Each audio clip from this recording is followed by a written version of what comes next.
آپ اندازہ کریں کہ اللہ کے ہاں منافقین کی کتنی مذمت ہے، اور منافقین جہنم کے سب سے نچلے درجے میں جائیں گے۔ ان المنافقین فی الدرک الاسفل من النار۔ اس لیے قرآن پاک کے شروع میں آپ اٹھا کے دیکھیں، سورہ بقرہ کی ابتدا ایمان والوں کی خوبیاں اللہ نے 4 آیات میں بیان فرمائی۔ اس کے بعد الف لام میم ذالک الکتاب لا ریب فیہ ھدی للمتقین، 4 آیات کے اندر ایمان والوں کی شان بیان کی۔ اگلی 2 آیات میں کفار کی مذمت بیان کی۔ ان الذین کفروا سواء علیہم اانذرتہم ام لم تنذرہم لا یؤمنون ختم اللہ علی قلوبہم وعلی سمعہم وعلی ابصارہم غشاوہ ولہم عذاب عظیم۔ اس کے بعد 13 آیات منافقین کی بیماریوں کو اجاگر کرنے کے لیے کہ اے ایمان والوں، کہیں تمہارے اندر یہ بیماریاں نہ آ جائیں، تم اس سے بچنا، کیونکہ کفر بھی واضح ہے، ایمان بھی واضح ہے، ان دونوں کے بیچ میں نفاق گھستا ہے۔ تم اپنے آپ کو منافقت سے بچانا۔ منافق آدمی ہمیشہ ناشکرا ہوتا ہے، بے صبرا ہوتا ہے۔ اس لیے آج ہم صبر شکر کے اوپر کچھ گزارش کریں گے تاکہ ہمارے اندر یہ صفت پیدا ہو جائے، صبر کی اور شکر کی۔ صحابہ کے 2 دور گزرے ہیں، ایک مکی دور، ایک مدنی دور۔ مکی دور میں آزمائشیں اتنی آئیں کہ ہر چیز پہ صبر صبر صبر۔ امام الانبیاء حضرت محمد مصطفیٰ صلی اللہ علیہ وآلہ وسلم کے اوپر جو حالات آئے کہ آپ نے فرمایا لقد اوذیت فی اللہ وما لم یؤذ بہ احد، جتنا مجھے ستایا گیا اتنا کسی کو بھی نہیں ستایا گیا۔ اس کی لمبی ایک تفصیل ہے، پھر کبھی صحیح انشاءاللہ۔ ایک واقعہ ملتا ہے سیدنا ابو ہریرہ رضی اللہ تعالیٰ عنہ مدینہ منورہ میں تشریف فرما تھے، تو 3 روٹیاں اور ساتھ کچھ سالن آیا، تو نعرہ تکبیر پڑی، اللہ اکبر۔ کیا پڑھا؟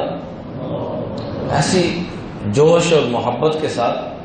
تو مہمان نے پوچھا کیا ہوا، اس میں کون سی کو کمال کی شے ہے؟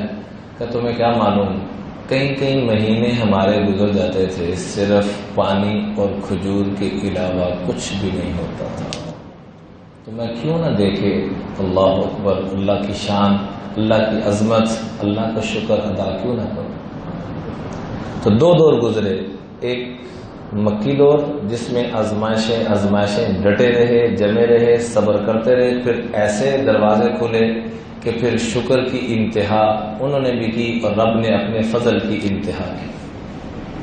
آج بھی یہی قاعدہ کو لیا ہے، منافق آدمی کبھی خوش نہیں ہوگا۔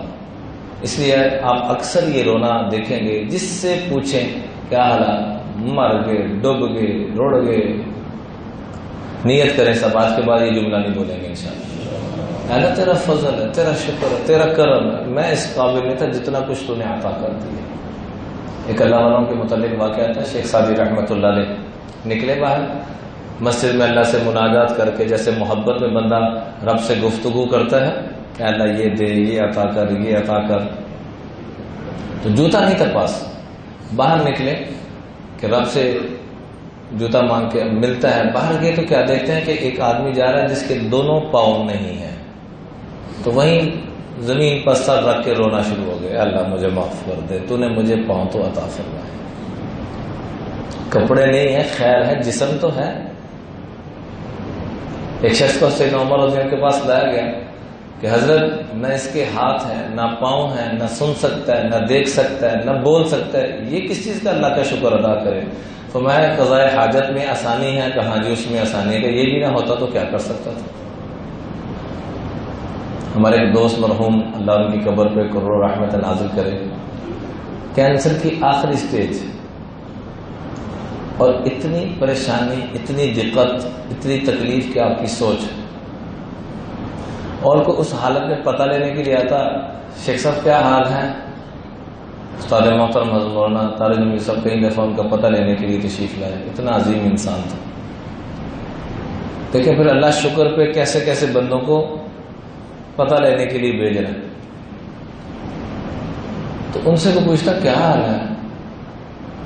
الحمدللہ الحمدللہ، انہیں صورت آ جاتی کہ سارا معدہ پیشاب پخانہ مکس ہو چکا تھا اور اتنی تکلیف، کینسر الگ، ڈائلسس الگ، اور پتہ نہیں کون کون سی بیماریوں کا پورا مجموعہ بن چکے تھے، اور اس حالت میں بھی اللہ کی عظمت کو بیان کرتے تھے۔ شوکت خانم جیسے ہاسپٹل میں 15-20 ڈاکٹر ان کے پاس آگے کھڑے رہتے تھے ان کی باتیں سننے کے لیے، کہ ان کی بات سن کے دل کو سکون ملتا ہے۔ تو جو صبر شکر والا ہوتا ہے خود بھی سکون پاتا ہے، دوسروں کے سکون کا بھی ذریعہ بنتا ہے۔